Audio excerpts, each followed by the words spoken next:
going on, everybody?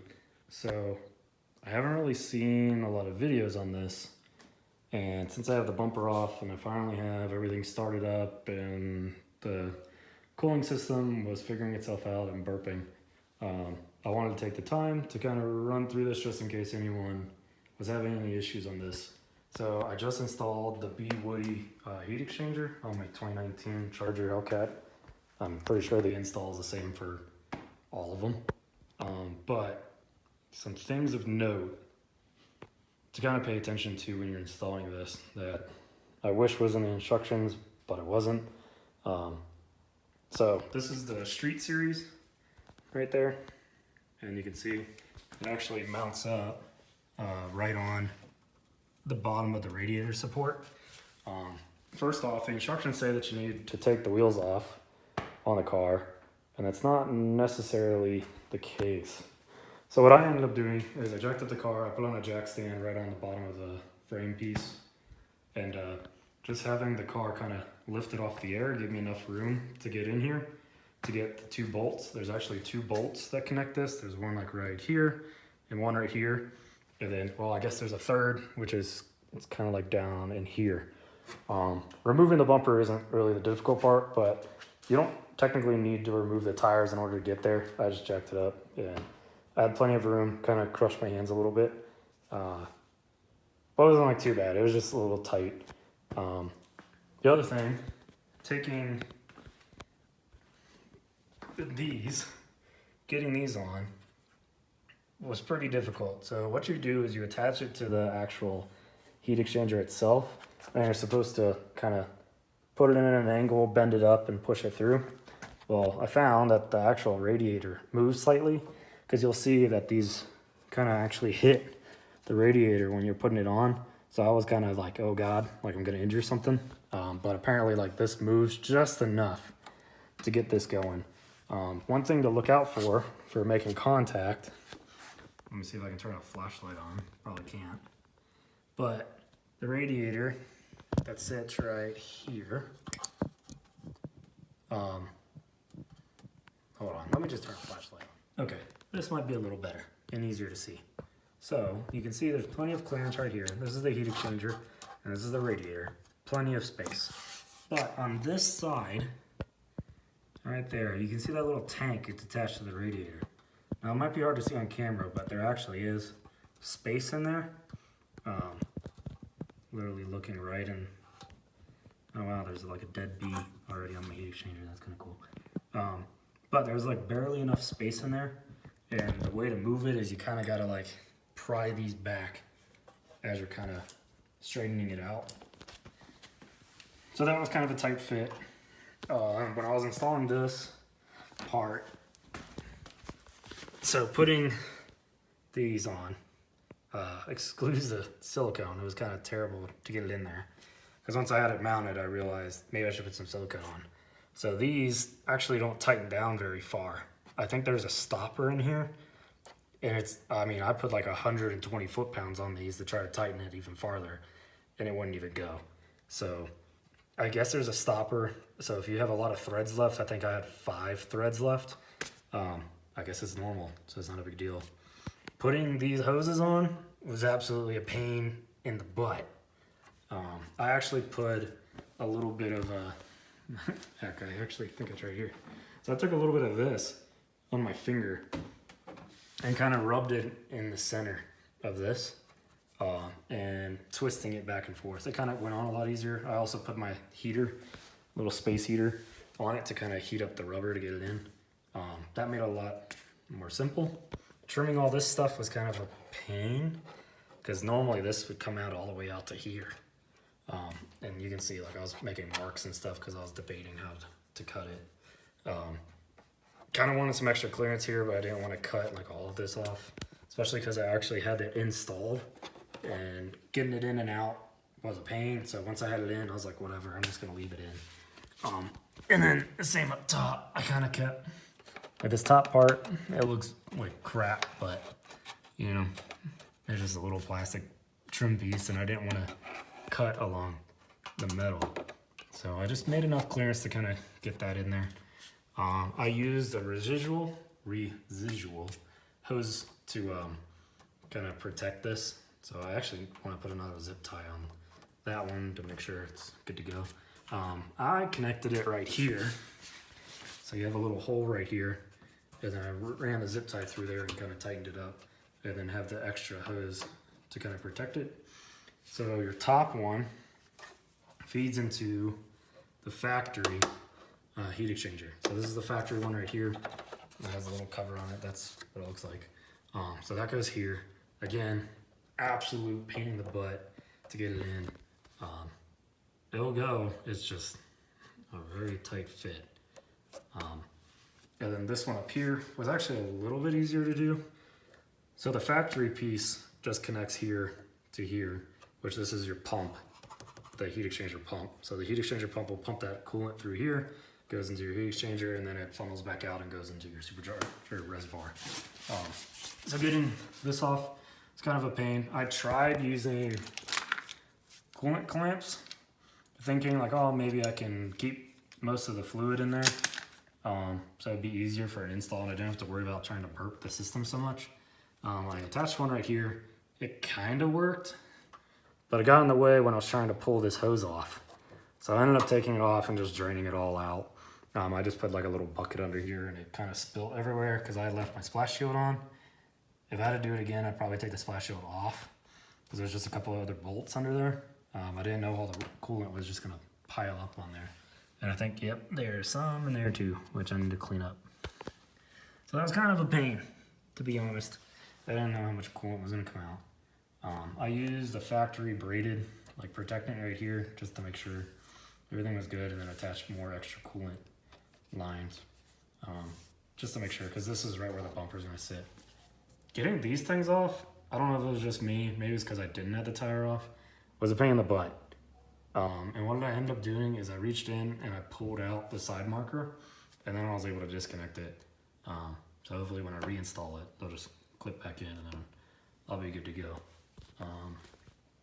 And then I drilled 2 little holes in this just so I could zip tie this up so it's kind of out of the way, without leaving kinks in it, trying to keep it as free flowing as possible. This kind of moves a little bit, so that's good. Other than that, burping the system was pretty simple.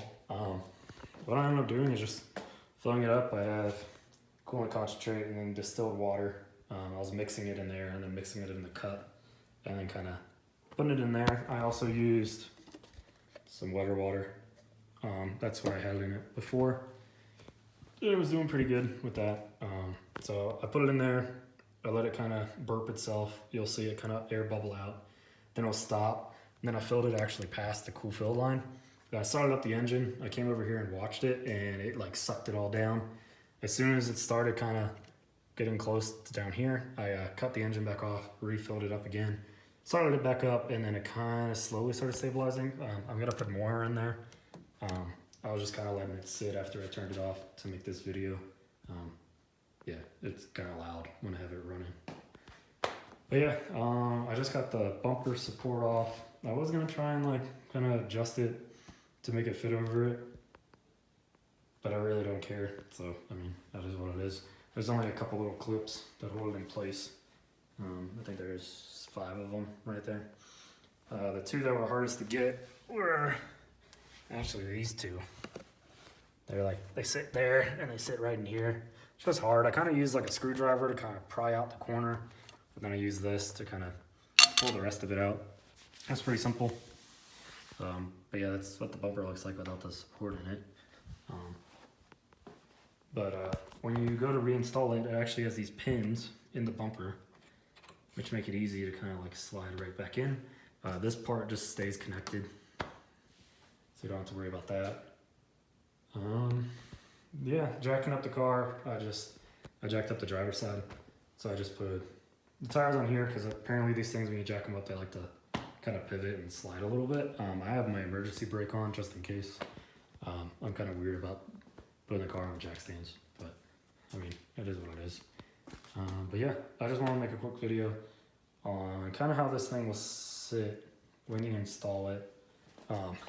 Be ready though, when you do install these, last little note, it will scrape the crap out of this, because I mean, it's just it's metal, so it scrapes this. But I mean, I put a little touch-up paint on here, even though it doesn't matter, like on it. I mean, you're not gonna see it, but I kind of stopped when I realized how much of it was actually damaged. And some of these from the dealer aren't even painted, so I guess it's kind of luck or curse of the draw, I guess, if you get a painted one. And if you're anal like me about it, you kind of get worried about it getting all scratched up because you don't like scratching your car. But yeah, so this is the Bwoody Street Series heat exchanger. And then I'll have another clip of it with the bumper on so you can kind of see what the front looks like, and then I can make any updates if there was anything I needed to do in this section to make sure it kind of sit correctly. But yeah, sweet. See you guys. Okay, and the back. So I got the bumper on. It was a little bit of a tight fit. I took that bumper support off, where I ended up having the hose kind of like sitting under the actual metal bumper. Didn't work because of this has a big like sealer around it or something, and it was like rubbing up against it, so I couldn't even get the bumper back on because of it. So I ended up like taking it and kind of putting it like right in the front of it. I took a picture of it, so hopefully I'll be adding it into this video so you can kind of see what I was talking